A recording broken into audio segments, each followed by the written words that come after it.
Good morning. Today I'm going to read some Rilke, which I got for Christmas. And it's amazing stuff, this.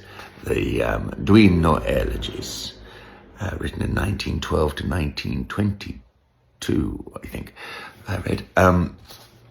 And he was an Austrian poet. And I don't know nearly enough Rilke, but there's 10 elegies in here, so I'm going to go through them like I did for Ballad of Reading Gaol. There's a quote on the back here from Philip Pullman: "The deepest mysteries of existence embodied in the most delicate and precious images. For me, the greatest poetry of the 20th century." And he's no mug. So I'm going to have a go at doing it, but I'm going to do it in sections. There's 10 elegies, but most of them could be divided into two because they're all quite long. So here we go. The first elegy.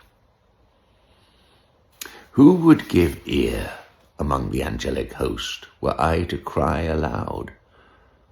And even if one amongst them took me swiftly to his heart, I should dissolve before his strength of being.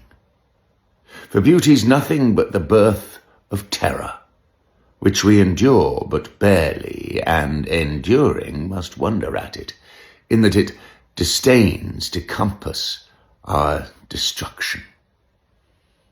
Every angel is terrible, and thus in self-control I crush the appeal that rises with my sobs.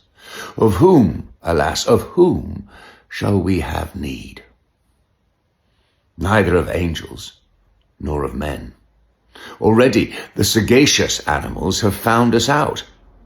How little at our ease we live and move in this intelligible world.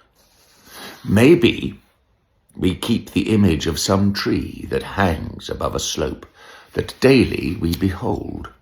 Or we recall the path of yesterday and our indulgence to the constancy of some dear habit that remained with us, so well contented with our company that it went not away.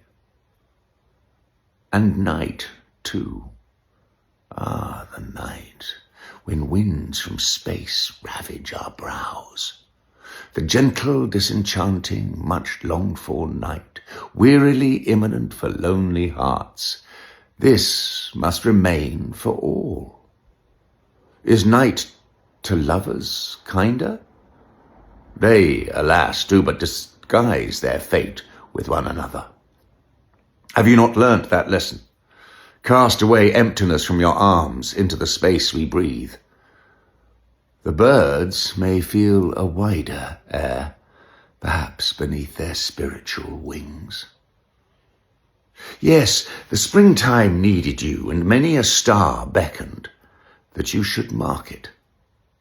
In the past, a wave was lifted up, a violin, even as you came past the open window, sounded a note.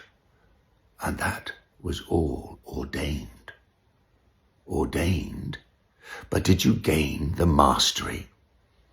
Were you not ever rapt in expectation, even while your beloved did declare all things to you? But where will you bestow her? For strange and powerful thoughts go in and out, even at night, persisting in your mind. But if the spirit moves you, sing of lovers.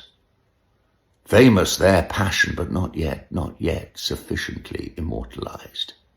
Almost you envy lovers who have been deserted, deeming them tenderer by far than those whose love was satisfied. Ever again renew the estimate incalculable.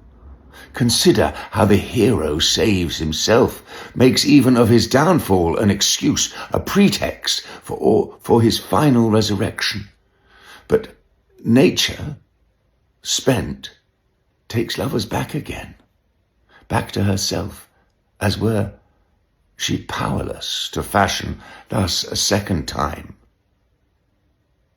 Have you thought earnestly about Gaspara Stampa, and thought how any girl who lost her lover, evoking that extravagant example, might cry, "I would be even as she was"? Shall not the oldest of all griefs at last bear fruit for us? Is it not time that we who love should free ourselves from the beloved and quivering resist?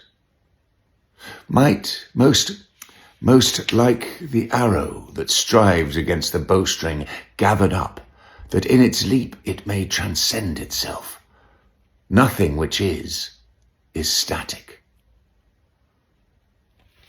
I'll do the second half of the first elegy tomorrow. If I make a mistake with that, I'll just carry on.